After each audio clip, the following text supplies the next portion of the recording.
Hi friend, this is MK Bansal. Today I will teach you about the future tense. That is very important tense in our grammatical portion, as we just taught past and present. Like this, we will study about this tense, future tense.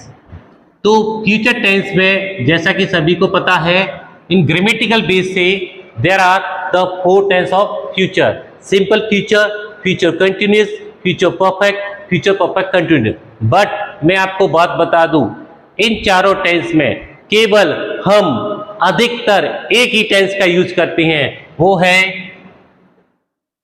Simple future tense.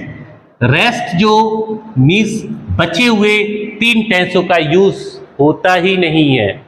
Grammatical base से कभी कभार हम use कर सकते हैं, but in the manner of speaking, in the matter of speaking, we use simple future tense a lot. जैसा कि फिर मैं आपको बता दूं कि हम फ्यूचर की फोर टेंस इक्वल टू 100% मान करते हैं।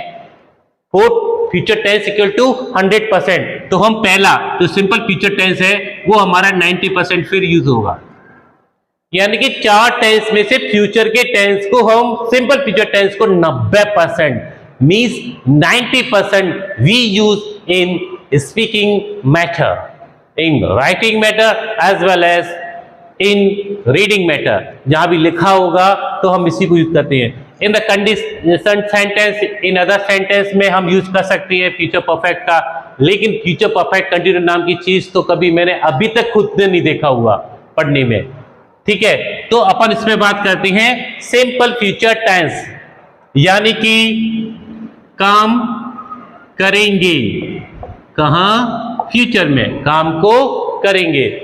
एक्शन यानी काम करना इन फ्यूचर। सिंपल, आप जो काम अपने भविष्य में करोगे, यानी अभी जो टाइम है, इस टाइम के आप सोच के बताओगे कि मैं तो अब घर जाऊंगा, मैं तो अब उससे मिलूंगा, मैं तो आईएएस की तैयारी करूंगा, मैं तो अब नीट की तैयारी करूंगा, मैं तो उस स्कूल में स्टडी करूंगा या उस स्कूल में पढ़ाऊंगा। That is your future plan, that is your future plan, future study, future base जो बोलने का कि हम काम को करेंगे, ये हम सामने वाले को बता रहे हैं, या वो हम किसी और को बता रहे हैं, कोई काम को करेगा। Simple, very simple. तो हमारा एक ही टाइम वर्ड है बिल।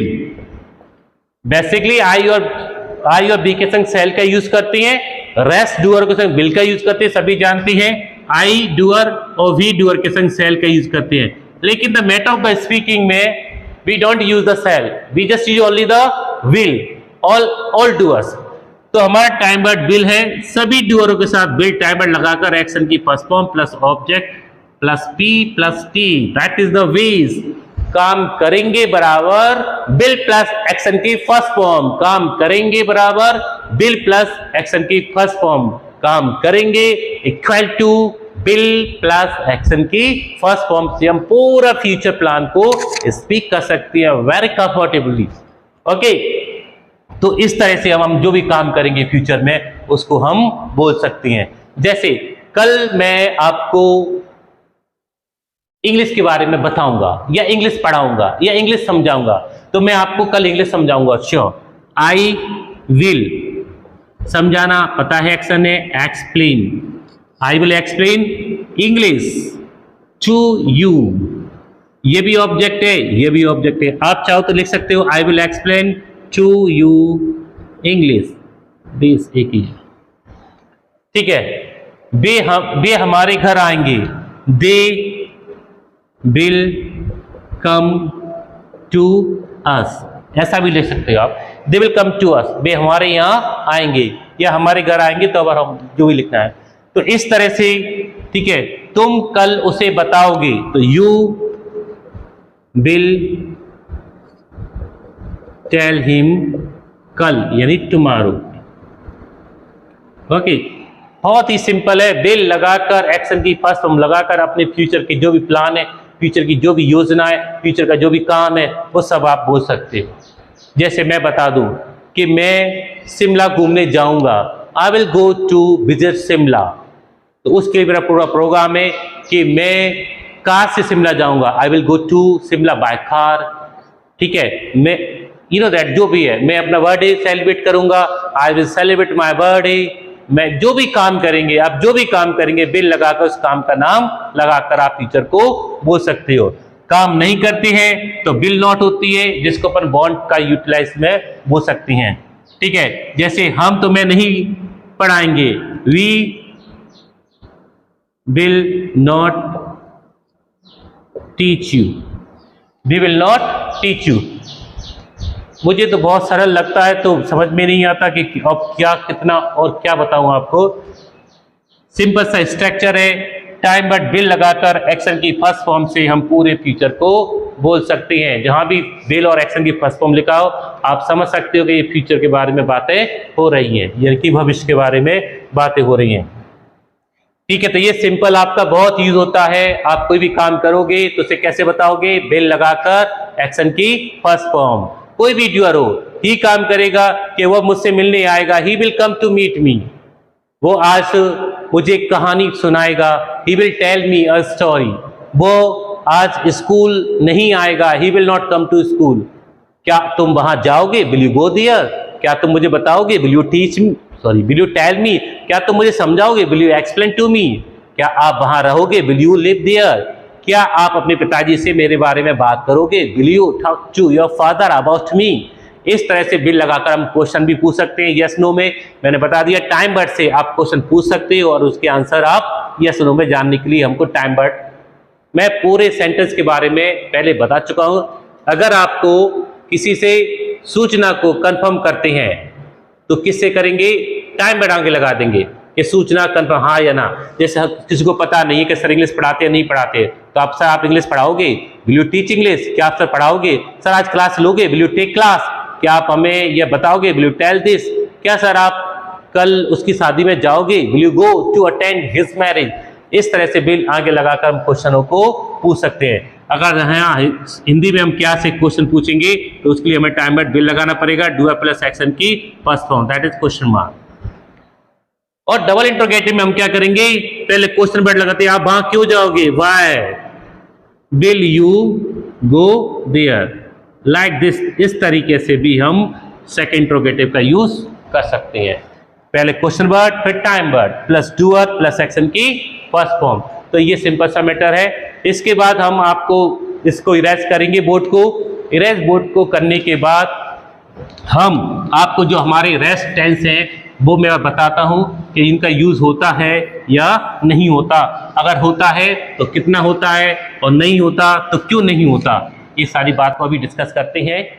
ठीक है, तो अभी हमारा जो बोर्ड है वो साफ हो चुका है, रेस्ट कर दिया हमने। नेक्स्ट हम देखेंगे, अच्छे से देखिए, future continuous tense. Okay, and the next future perfect tense. That is second number, and also this is the third number. Future continuous tense and future perfect tense. What is? These are the name of tense. These are name of time. Means काम कर रहे होंगे। Use हो जाता है थोड़ा बहुत बोलने में। एक्शन हमारा progress in future, action progress रहता है हमारा किसमें? इन फ्यूचर में। ओके बडीज, और एक्शन ये हमारा फिनिश हो जाता है। परफेक्ट का मतलब मैं आपको समझ सकूं, finish, action finish in future. तो काम कर रहे होंगे, काम कर रहा होगा, यानी कि हम इमेजिन करते हैं यार उसके घर मत जाओ, वो तो सो रहा होगा, उसको फोन मत लगाओ, वो तो गांव में रह रहा होगा, उससे मत मिलो, वो तो अपने भाई को पीट रहा होगा। तो इससे एक काम करते हो, काम कर रहा होगा, ऐसा हम लोग इमेजिन करते हैं घर पे बैठ के सोचकर कि आप झूठ मत बोलो, या वो झूठ बोलोगे तो तुमको कोई डांट रहा होगा या बात कर रहा होगा, एनीथिंग दैट। इस तरह से हिंदी के वाक्य को सोचते रहती हैं, ठीक है ना।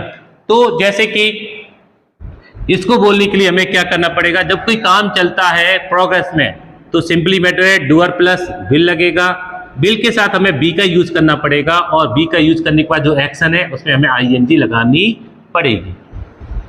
तो doer plus will be plus action में आईएनजी, काम कर रहे हैं विल बी प्लस एक्शन में आईएनजी, काम कर रहे हैं विल बी प्लस एक्शन में आईएनजी, और काम को पूरा कर चुके हैं तो डूअर प्लस विल, और काम पूरा करने के बाद टाइम है हैव प्लस एक्शन की थर्ड फॉर्म प्लस ऑब्जेक्ट। तो काम को पूरा कर चुके हैं, काम कर चुके होंगे, सॉरी, काम कर चुके होंगे या कर लिया होगा, ऐसा मीन करते हैं कि वो तो टीवी देख चुका होगा, वो तो गांव को छोड़ चुका होगा, उसने तो गांव छोड़ दिया होगा। दैट इज इमेजिन, फ्यूचर हमारा कुछ इमेजिन पे चलता है। वे उनसे मिल चुके होंगे, वे उन्हें बता चुके होंगे, तो इस तरह से जो काम करेंगे तो काम कर चुके होंगे, काम को पूरा कर चुके होंगे, विल हैव एक्शन की थर्ड फॉर्म, काम को पूरा कर चुके होंगे, काम पूरा कर लिया होगा, विल हैव एक्शन की थर्ड फॉर्म। स्पीक में ये दोनों के दोनों टेंस बहुत ही रेयर यूजेस होती हैं, ठीक है, तो इसको हम ज्यादा मेहनत नहीं करेंगे क्योंकि ये चीज हमने बता दी है। हम उन्हीं चीजों को ज्यादा सीखेंगे जो चीज हमारी डेली में, हमारे स्पीक मैनर में जो ज्यादा यूज होती है उन पे हम फोकस करेंगे। बहुत से छोटे छोटे स्ट्रक्चर हैं, छोटी छोटी चीजें हैं जो हमें डेली यूज में ज्यादा यूज करनी पड़ती है, उनको हम जल्दी आगे वाले वीडियो में सीखेंगे। तो इसको इस तरह से हम बता सकते हैं कि बे वह अभी सो रहा होगा, आप उसके घर मत जाओ, don't go to his house, वो सो रहा होगा, ही विल बी स्लीपिंग, आप उसे मत बुलाओ, वो तो गांव में रह रहा होगा, he will be living in the village, तुम्हारा भाई उसे पीट रहा होगा, your brother will be beating him, वे यहां आ रहे होंगे, दे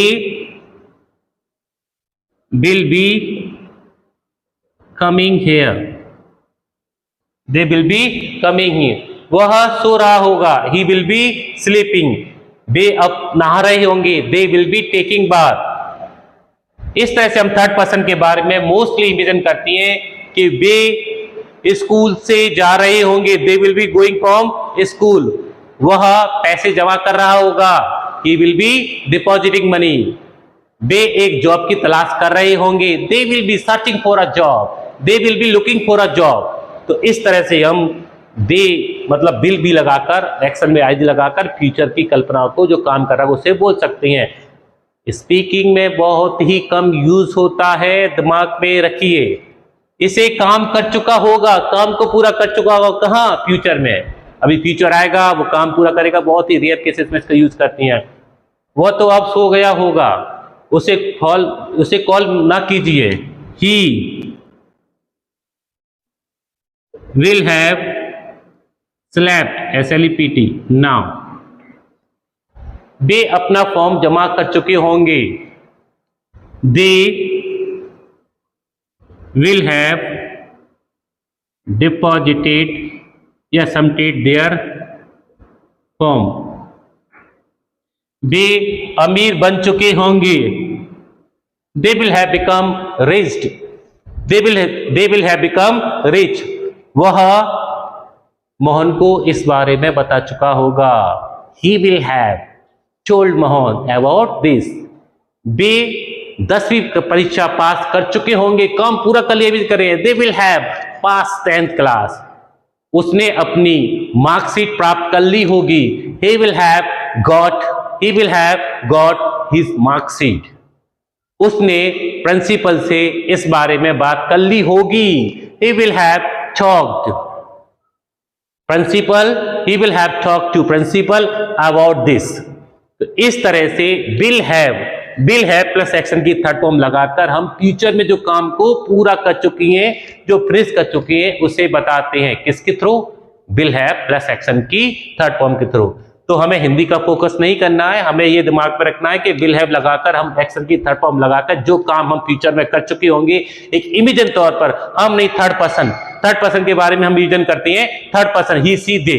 mostly in this sentence we use the pronoun third person he she they, इनके बारे में करते हैं। कि भाई ऐसा कर चुके होंगे भाई, मैं कभी नहीं कहूंगा कि मैं तो पानी पी चुका हूंगा, I will have drunk water, ना, नेवर।